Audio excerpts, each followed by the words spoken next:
Hey y'all, this is AL Think Madame. I hope that y'all have been having a wonderful day.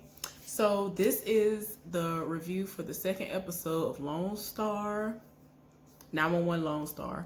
And this episode is entitled Yeehaw! So let's go on ahead and get into that. So it starts off with the captain coming in, with a spring in his step. And everybody's like, oh, well, what's gotten into you? What's going on? Why are you so happy? And the guy who was basically the personal valet, he's there now, as we already know. And he made like this coffee or something for him, and it was mixed how he wanted it to be mixed, and he gave him like the okay, like, yeah, that's perfect. And he's explaining to everybody that, he loves that area. It's a lot like New York, except there's less trash on the street, excuse me, and all that good stuff. And I mean, somebody noticed that he had a nick on his like forehead or like somewhere right here near his scalp. And so he was like, oh, yeah, that's from this treatment that I'm getting done. And it's a treatment where he basically gets somebody to like stab him like all in the forehead in places, I guess, where you'll be more prone to lose hair. And then they put some kind of solution on the scalp and they spray it with something. And like, he's really convinced that this is going to be something that's going to save him from losing hair. And like every single thing that he listed off that he went and, he saw was in the area or he visited, it all could be linked back to things that can kind of help to maintain his health while he's going through the cancer that he, currently has. And if I'm not mistaken, they say this is stage 4. So I guess he's trying to stay alive as long as he can. Okay, y'all. So they end up going to the next scene, and we see this woman and this man in a conference room, and they have just ordered some what do they call it? I don't know why it just escaped my mind all of a sudden. They ended up ordering some food, and they catered. They actually had some food catered. It looks a lot like how they cater stuff at my job when we have certain events or whatever. And later on, the room is filled with people, and it was at the time it was just her and her sidekick, I guess her assistant. And so she has to head up some kind of a speech that she's gonna do. So she's in the middle of the speech. And then I look at her and I'm like, why is she looking like that? Now, first of all, I did notice something that they wanted us to notice. And I guess as the story progresses, we're going to see how everything is linked. But before everybody appeared and it was just her and her assistant, they both got a plate of food. And I saw the guy like put his plate down. And the way he put it down was hurried and all that stuff. And, kind of haphazard or whatever. It was just the way he put it down. I was like, okay, why are they making a point to show that? And they showed it pretty quickly, but I was like, okay, they made a point to show us this. Why? We gonna see. So fast forward to all the people there. They're gathered for a conference, a meeting, or whatever it is, whatever speech she's giving. She's over there. She's seeming like she's trying to impress people on what she's talking about and like drive home some information that's going to make these people want to do business with her or her company or whatever. So anyway, she's in the middle of talking and you notice she's sweating profusely, and I'm like, okay, what's going on with this sandwich though? All this food, like what is going on with this food? Because I really feel like that's the connection, y'all. Then the next thing you know, the assistant is like, are you all right? What's going on? And so she was like, I feel itchy. And I mean, like, the way she was speaking, everything changed like in the blink of an eye. She's trying to scratch. She can't scratch herself well enough, at least to her liking, to the point of where she grabs a fork and starts burrowing into her skin. You see blood and all that. And so, oh boy, to snatch the thing from her. And like other people are, for some reason, are not seeing that this is what has happened. Nobody is like taken aback, and I'm just like, y'all crazy, because I've been like, what's going on here? Ain't nobody got time. So yeah, all of a sudden she stands up and she's like trying to continue, but it ain't working because whatever is going on with this food It is taking over her mind, and she has turned around and is now facing this glass wall, so to speak. It's basically overlooking wherever they are having the meeting at, and it's literally just that and then nothingness. You just look down and that's it. It's not leading to nothing. That is what has them encased in. Literally, it's like a glass coffin, so to speak. But yeah. So all of a sudden, she starts walking into it, and then the glass shatters. And I'm like, what? And then, like, she basically is like, yep, let me go on about my business, and walks off and kills herself. If she didn't die, I don't know, because I'm watching and, recording this at the same time. But if she didn't die, I don't know. I mean, it was high, but not really. So she might be alive, but whatever is going on, I don't know if it's eating away at her brain or what, but I thought I was seeing a scene of people who were extras on The Walking Dead or something from the way that she acted. So I was like, okay, y'all doing a lot. And I mean, this is before the little intro came on and everything. So I'm like, okay, y'all doing the most. Hopefully they will solve what in the world is going on, because it's too much already. Y'all, I'm tired of my spirit. So tell me why we trying to figure out what in the world going on. Why everybody acting like this? Well, not everybody. Like, one by one, everybody seems to be going crazy. So the black dude, which one day, hopefully, I'll get to know what his name is, because I think I heard them say his name once. I don't remember what it was, and that was the first episode. But anyway, it was the guy who I told y'all, like, he charged at somebody and was able to get that gun out of his hand because he was doing the most. So anyway, he goes around the room trying to figure out what's going on. So he done went to the table where everybody was sitting, and so he starts yelling out, like, who had this?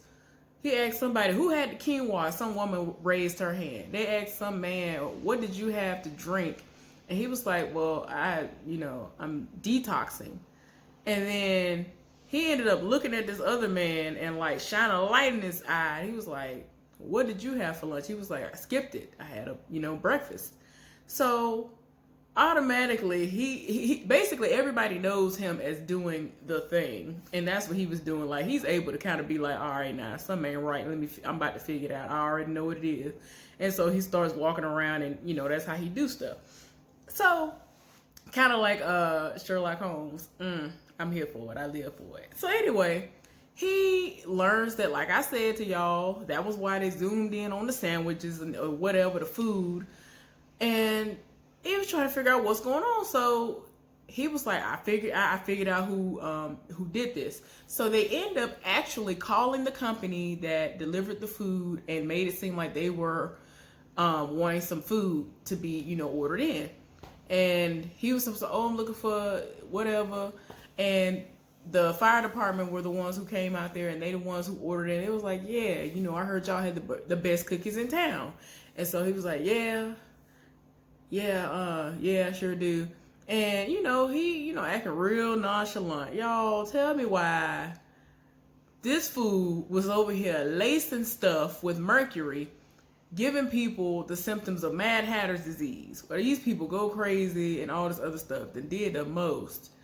And they went and looked in his car, and they saw like a vial of mercury, liquid mercury, just sitting in the car. He doing the most. And so they asked him, why did he do it? And he was like, because for years they wouldn't tip me.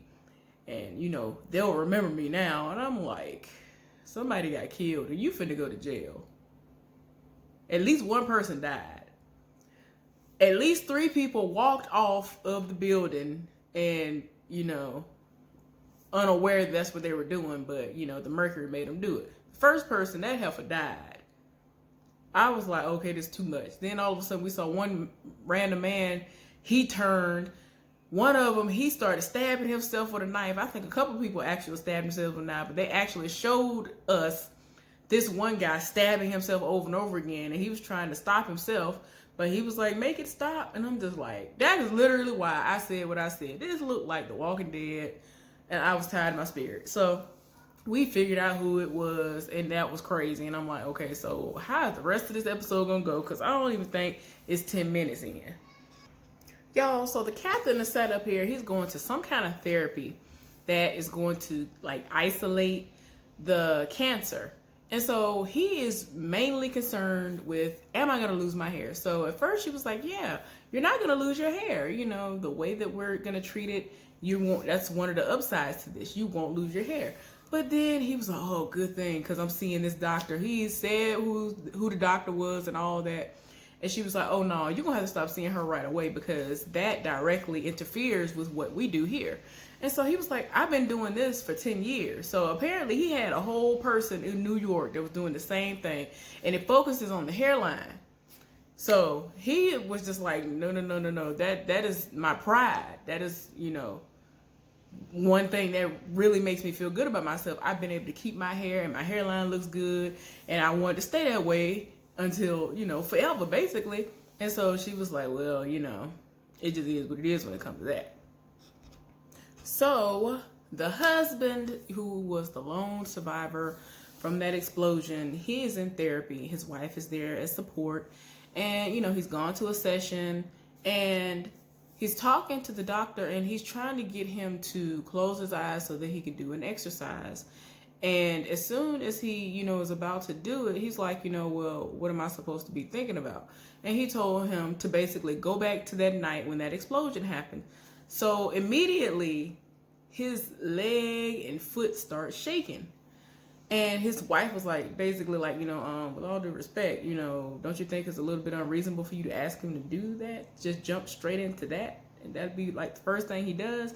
And so he had to explain to her that, look, basically, I know what you mean, but at the same time, given the situation, he is going through a trauma. He's not going to be able to heal from the trauma until he basically dives in head first. That's, to me, that's the explanation that was given, because this situation happened, and like most people do, we tend to want to block out the bad things that have happened, but not realizing when moments hit us and it really takes over us, it's because we haven't healed. We haven't fully like faced it head on. And that's what he's avoiding. So, you know, he's trying to explain that to them. And then he explained it in the format of, you know, like if you hear a song and it'll get stuck in your head, and the only way you can kind of get through it is if you sit there in the car and you listen to it all the way through, and that's the only way you'll be able to get out the car is when you listen to the whole song. So he was trying to be like, well, what does a Kenny Chesney song being stuck in my head got to do with anything? As soon as he said Kenny Chesney, I was here for it, because I was like, I love Kenny Chesney. One of my favorite country songs by him is She Thinks My Tractor Sexy. It really turns her on. Y'all, I know. I know. I'm a geek, I'm a nerd and all that stuff. But anyway, I feel like this is something that's gonna help him. He needs to understand that he has to get out of that way of thinking, because he will never heal. He will never be able to fully function as he should and get past this trauma until he faces it head on. And that's exactly what he is avoiding. So hopefully this person will be able to help him, but he's, you know, kind of blunt and straight to the point. And I don't know. I think that's the type of person he needs. So hopefully he will stick with it. So he's actually trying to go through with therapy, and he's trying to do a breathing exercise. And within this breathing exercise, he is supposed to breathe with each count from 1 to 5 and, you know, relive what happened that night. Just take his mind back to that night. He couldn't get past 2 before he walked out. And so his wife, you know, was upset. And the doctor explained, you know, it's a process. Okay, y'all. So then next thing, here we go. It connects to the first episode, which is when I told y'all about the captain over the paramedics squad. She is racing to somebody's house. I was like, where is she going like that? That ain't her house. And sure enough, that man who she helped before and gave some information to, he called her, and I think the son is having an asthma attack. So she done pulled up, and they are rushing to the child's aid. So the woman, like I already told y'all, the captain, she done showed up to these people's house, and it's, of course, across the street from that man, Dustin, who she's been badgering about where her sister is. So they go inside. The little boy's going all the way through. He can't breathe. And he is basically saying that it is the equivalent of trying to breathe through a straw. So he over here, like, you can hear the struggle in his breathing. And so it gets to the point where she's like, okay, we're going to have to intubate him. So ended up putting his tube down his throat and, like, manually, like, letting air pass through his, through him like that by doing the little bulb thing like that. Y'all know what I'm talking about. So then it gets to a point where she gives him a thing of albuterol, which is for an inhaler. I have asthma, so I was well aware of what she was talking about when she said that.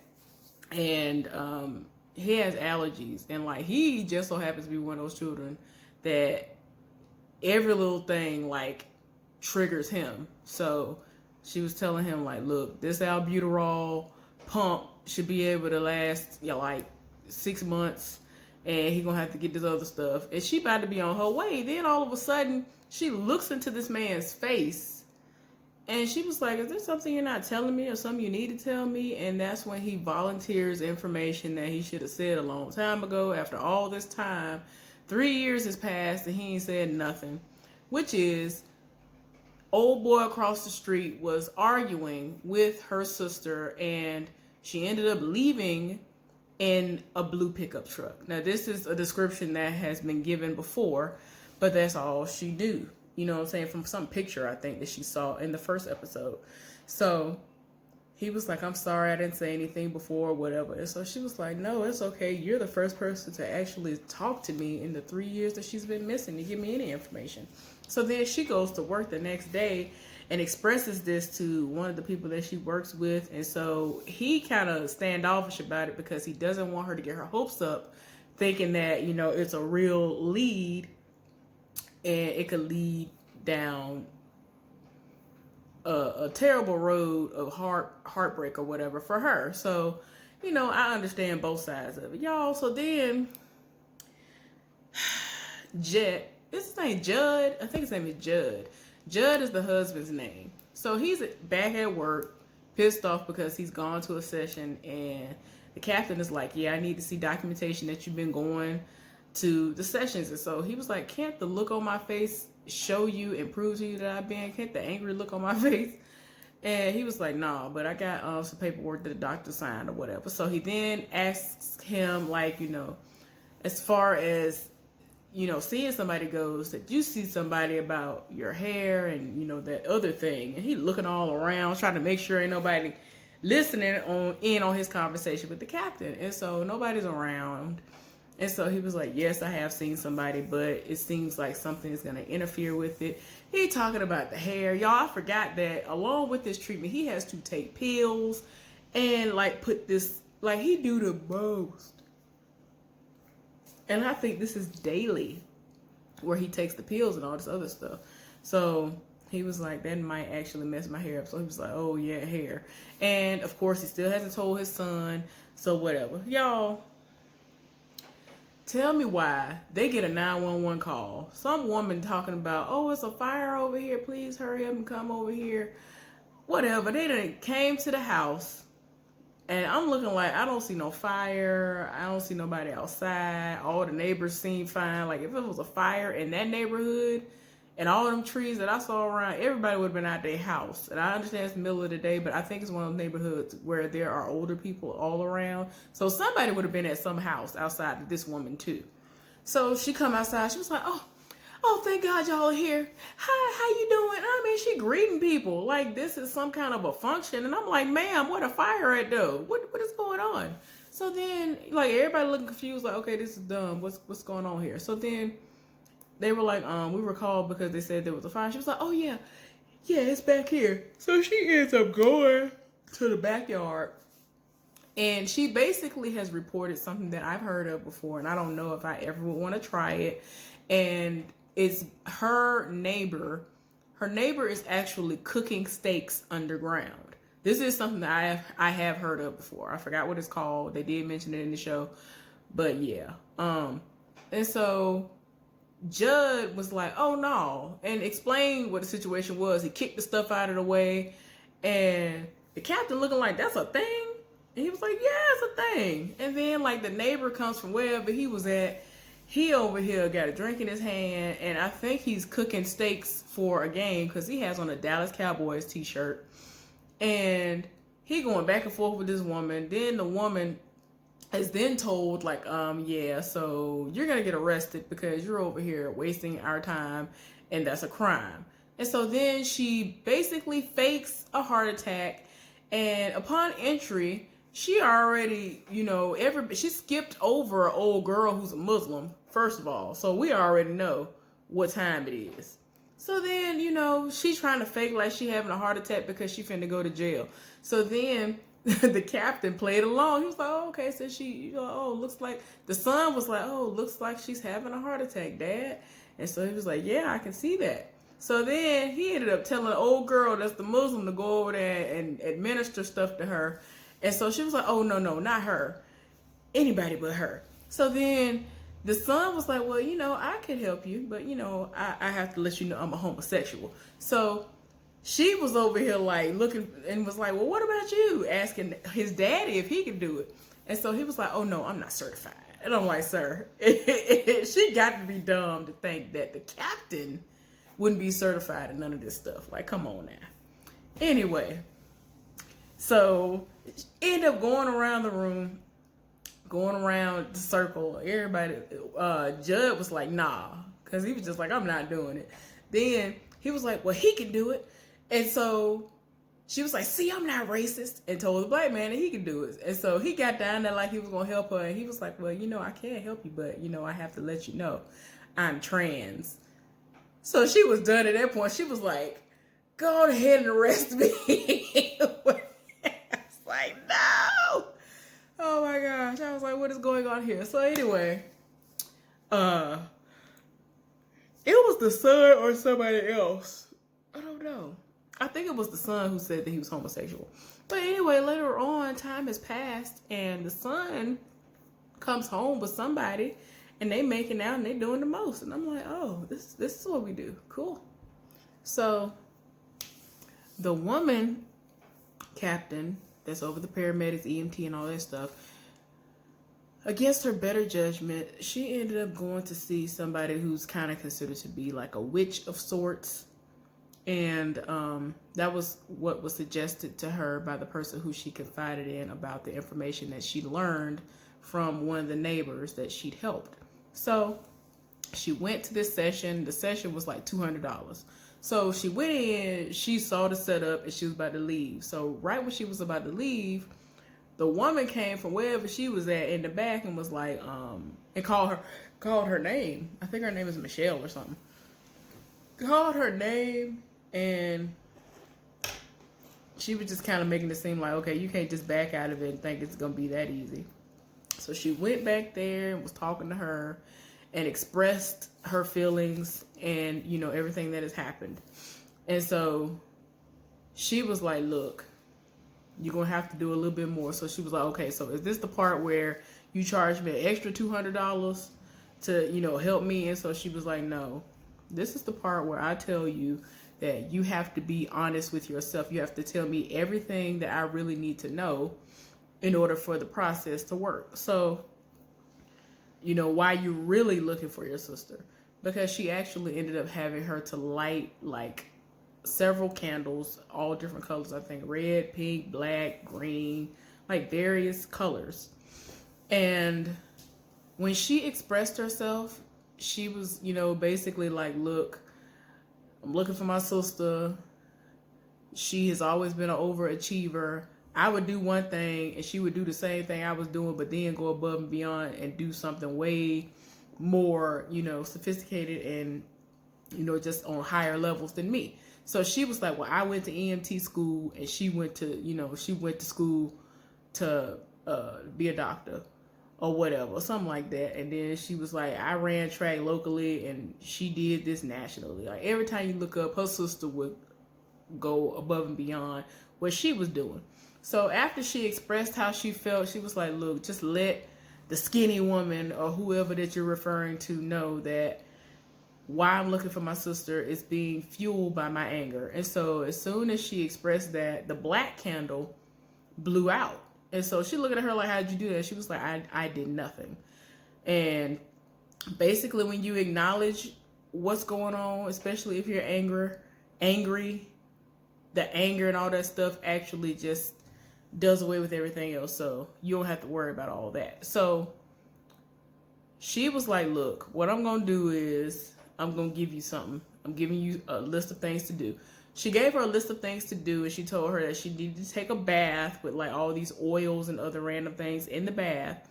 And while she's taking the bath, she needs to have a $100 bill that she has set on fire to burn underneath her sister's picture, a picture that has her sister in it or whatever. So she, eventually later on in the episode, she does it. Cool. So meanwhile, that's going to be the end of her story for this night. So, oh boy, the captain is sitting up here having a dream, y'all. I thought it was real for a second. He wake up. It's like they made it seem like he was waking up and then out of nowhere, like he had to completely stop everything he'd been doing.